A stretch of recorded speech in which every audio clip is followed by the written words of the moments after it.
मेरे सामाजिक परिवार के सभी सदस्यों और यह वीडियो देखने वालों को नमस्कार। चीन बड़ी मुसीबत में घिरा हुआ है और मुझे लगता है कि भारत को इस अवसर का लाभ उठाना चाहिए अंतर्राष्ट्रीय स्तर पर चीन पर दबाव बनाने में। ढेर सारे ऐसे मौके आए हैं जब चीन ने भारत के खिलाफ जाकर, चाहे वो पाकिस्तान का यूनाइटेड नेशंस में साथ देना हो, चाहे वो सीपीईसी का मामला हो, चाहे वो पाकिस्तान अधिकृत कश्मीर में काम करने का मामला हो, उन सब में चीन ने लगातार अतिक्रमण भारतीय संप्रभुता का किया है। और अभी तो कुछ समय पहले ही जो लद्दाख में जो पैंगोंग लेक है और उत्तरी सिक्किम, इन दोनों जगहों पर चीन की सीमाओं ने भारतीय सीमा का अतिक्रमण करने की कोशिश की। हालांकि भारतीय सीमा पर जो जवान तैनात थे उन्होंने मुंहतोड़ जवाब दिया और दोनों के बीच में मारपीट हुई, पत्थरबाजी हुई, दोनों तरफ चोटें आई हैं। और अच्छी बात यह है कि भारतीय सैनिकों ने बहुत मजबूती के साथ, बहुत जिसको कहते हैं ना कि बहुत स्थिर शांत तरीके से, लेकिन अपनी बात मजबूती से रखना है, उसका जवाब दिया। ऐसे में अभी एक नया बदलाव, विश्व की जो बड़ी संस्था है WHO, विश्व स्वास्थ्य संगठन, उसकी जो वर्ल्ड हेल्थ असेंबली है, उसके चेयरमैनशिप का दारोमदार सोमवार से भारत के पास आ जाएगा। यानी WHO चेयर जो है, जो WHO की डिसीजन मेकिंग बॉडी है, यानी सबसे महत्वपूर्ण उस संस्था की जो कहें कि है वर्ल्ड हेल्थ असेंबली, तो उसकी चेयर आ जाएगी भारत के पास। और 18 और 19 को वर्ल्ड हेल्थ असेंबली, जिसमें दुनिया के 194 देश हैं जो यूनाइटेड नेशंस में शामिल हैं, संयुक्त राष्ट्र संघ के सदस्य हैं, उनकी बैठक होगी, सामान्य सभा होगी। इस बार ताइवान पूरा जोर लगा रहा है कि उसे भी इस वर्ल्ड हेल्थ असेंबली में ऑब्जर्वर के तौर पर रखा जाए। चीन इसका विरोध कर रहा है, धमकी दे रहा है। धमकी मतलब जो उसकी भाषा रही है हमेशा से, वो उस तरफ आ गया है। अमेरिका और उसके जो साथी देश हैं, जिसमें जापान है, दक्षिण कोरिया है, ऑस्ट्रेलिया है, वो सब एक साथ आ गए हैं। और ऑस्ट्रेलियन प्रधानमंत्री ने तो बाकायदा ये कहा कि ये जो चाइनीज वायरस, जिसको कहा जा रहा है कि ये वुहान से निकला, कोरोना कोविड-19, इसके ओरिजिन की जांच होनी चाहिए। इंटरनेशनल एक कोई रिसर्च कमेटी बने, ग्लोबल रिसर्च कमेटी बने और वो इसकी जांच करे। ऐसे समय में ये वर्ल्ड हेल्थ असेंबली की बैठक होने जा रही है। और वैसे तो भारत वन चाइना पॉलिसी का समर्थक रहा है, उसके खिलाफ नहीं जाता है। वन चाइना पॉलिसी ही वो थी जिसकी वजह से 1948 में जब WHO बना, तब से ताइवान इसका सदस्य था। लेकिन वन चाइना पॉलिसी को दुनिया ने माना और यूनाइटेड नेशंस में चीन के हिस्से वाली सीट वो चली गई, जो चाइनीज टेरिटरी वाली थी वो चीन के पास चली गई। तो जो पीपुल्स रिपब्लिक ऑफ चाइना, यानी जो चीन है, जो कहता है कि वन चाइना ये सब हमारा हिस्सा है, और जो रिपब्लिक ऑफ चाइना ROC जो ताइवान है, वो इससे बाहर हो गया 1971 में। अब वो समय आ गया है कि जरूरी है, क्योंकि कई बार होता है कि चाइना जो मेन लैंड है, उसकी बीमारी की वजह से, उसकी मुश्किलों की वजह से, उसके जो अपने जो गलत कृत्य हैं, कुकृत्य हैं, उनका असर ताइवान जैसे देशों पर पड़ता है।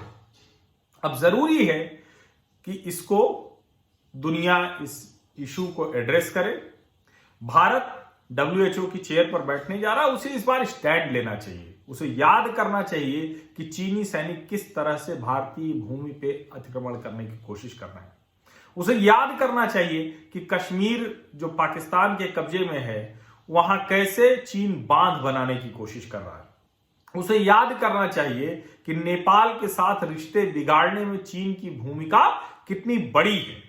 और अमेरिका तो ओवरऑल, जिसको कहते हैं कि ऑल आउट कैंपेन जैसा चला रहा है। और अभी अमेरिका के जो विदेश मंत्री हैं, विदेश सचिव माइक पॉम्पियो, उन्होंने वीडियो कॉन्फ्रेंसिंग के जरिए बैठक की और 7 देश उसमें शामिल हुए। वो मूलतः वही देश है जिनको क्वाड कंट्रीज कहा जाता है, इंडिया, जापान, ऑस्ट्रेलिया, दक्षिण कोरिया, इजराइल और ब्राजील। इनके साथ वो बैठक हुई।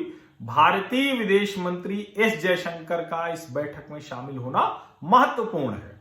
और भले ही लगातार चीन धमकियां दे रहा है, लेकिन भारत ने, चाहे वो बांध बनाने पर ऐतराज का मसला हो, चाहे वो अपनी सीमा पर जो चीन के पीपुल्स लिबरेशन आर्मी, जो चीन की सेना है, उसके सैनिक और भारतीय सेनाओं के बीच की हुई भिड़ंत में अपना जो पक्ष रखना हो, या सिक्किम में जब उधर से उन्होंने सॉर्टीज करनी शुरू की हेलीकॉप्टर, जबकि उधर कभी नहीं होता है, तो भारतीय सेना ने भी अपने युद्धक विमान तैनात किए वहां।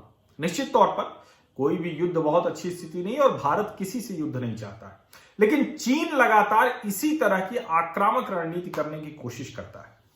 अब उसका खामियाजा उसको भुगतना पड़ सकता है। मैंने पहले भी एक वीडियो में बताया था कि किस किस तरह से सारी दुनिया उसके खिलाफ लामबंद हो रही है। जापान ने कहा है कि जो उइघर मुसलमान हैं शिनजियांग प्रांत में, वहां जो मानवाधिकार हनन हो रहा है, उइघर मुसलमानों का दमन हो रहा है, उसकी तरफ भी ध्यान देना चाहिए, उस पर भी दुनिया को नजर रखनी चाहिए। भारत ने कभी चीन के आंतरिक मसलों में उस तरह से हस्तक्षेप नहीं किया। ठीक है, बहुत अगर स्थिति वैसी नहीं हो तो नहीं करना चाहिए, हमारा पड़ोसी देश है, हमें भी बचना चाहिए। लेकिन एक बात तय है कि अगर चीन लगातार हमारे यहां आतंकवाद फैलाने वाले को, हमारी सीमाओं पर गोलियां बरसाने वाले को, पाकिस्तान को समर्थन करता है, आतंकवादियों को यूनाइटेड नेशंस में समर्थन करता है, तो एक तो ये, और वीटो पावर का इस्तेमाल करता है, तो भारत को भी इस वर्ल्ड हेल्थ असेंबली में जो वोटिंग होने जा रही है उसमें ताइवान के पक्ष में वोट करना चाहिए। ये बहुत जरूरी है, क्योंकि 2017 में जब टेड्रोस अब्राहम, जो अभी WHO के डीजी हैं, वो जब बने थे तो कहा जा रहा है कि उनके पीछे बीजिंग का, चीन का समर्थन था। अब फिर से नए WHO प्रमुख का चुनाव होना है, तो इसलिए बेहतर होगा कि भारत अपनी रणनीति, अपने साझेदार, अपने दोस्त दुरुस्त करे। चीन के साथ इस मामले में रशिया पूरी तरह से है। रशिया चीन के साथ खड़ा हुआ है और ज्यादातर मसलों पर चीन को इसका लाभ मिल जाता है कि बहुत से देश जो अमेरिका के एकदम साथ नहीं है, वो चीन के साथ खड़े हो जाते हैं। जो अमेरिका के खिलाफ होते हैं वो चीन के साथ खड़े हो जाते हैं और इसीलिए उसको इसका लाभ मिल जाता है। एग्जीक्यूटिव बोर्ड जो है, जिसकी चेयरमैनशिप भारत के पास होगी, उसमें 34 देश हैं। इसलिए बहुत जरूरी होगा कि भारत अपने एक एक फैसले को क्या करेगा, वो इस ताइवान को वर्ल्ड हेल्थ असेंबली का हिस्सा बनाने के लिए अमेरिका, जापान, ऑस्ट्रेलिया, दक्षिण कोरिया, इजराइल, ब्राजील, इनके साथ खड़ा होगा, या फिर पुरानी जो भारत की नीति है कि वन चाइना पॉलिसी को मानता है, इसलिए और किसी को वो मान्यता नहीं देते हैं उस तरह से, या उस पर जाएगा। मुझे लगता है निजी तौर पर कि भारत सरकार को निश्चित तौर पर सभी डिप्लोमेटिक जो मंच हैं, सभी जो डिप्लोमेटिक स्टेजेस हैं, डिप्लोमेटिक जो प्रोसेसेस हैं, वहां चीन को चुनौती देना चाहिए।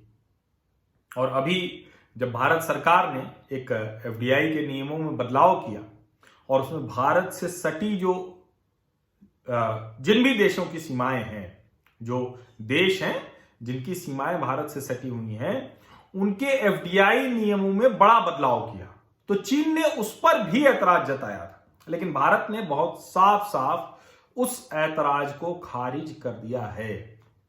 और मुझे लगता है कि बहुत जरूरी है कि भारत अंतरराष्ट्रीय मंचों पर, अंतरराष्ट्रीय संस्थाओं में अपनी लीडरशिप पोजीशन को क्लेम करे। उसको, अब जैसे चीन और ताइवान का जो मसला है, इस मसले पर शांत रह सकता था भारत अगर चीन की सेनाएं इस तरह से एग्रेसिवनेस न दिखाती अपनी हमारे बॉर्डर पे, अगर चीन यूनाइटेड नेशंस में मसूद अजहर के साथ न खड़ा हो जाता, अगर चीन पाकिस्तान को पीछे से पुश नहीं कर रहा होता, प्रोवोक नहीं कर रहा होता, अगर चीन नेपाल में जाकर, जिस नेपाल से भारत के इतने अच्छे रिश्ते रहे हैं, नेपाल के लोग भारत का ही समझते हैं अपने आप को। भारतीय नेपालियों में बहुत फर्क नहीं होता है। ऐतिहासिक पौराणिक हमारे संबंध है। वहां जाकर वो भारत के खिलाफ जहर बोने का, विष डालने का काम कर रहा है। ऐसे चीन के खिलाफ इस वाली लड़ाई में मजबूत फैसला लेना चाहिए। मुझे लगता है कि भारत सरकार लेगी। डिप्लोमेटिक जगहों पर तो कतई कोई सीधी सी बात है कि आज के समय में लड़ाई झगड़ा सीधे तो नहीं होगा, तो उसके लिए भी भारतीय सेनाएं तैयार है, हम सब तैयार हैं। लेकिन डिप्लोमेटिक स्टेजेस पे अपनी लीड लेने की शुरुआत करनी होगी, और मुझे लगता है कि इस वक्त भारत उस स्थिति में है कि वो कर सकता है। बहुत बहुत शुक्रिया, धन्यवाद।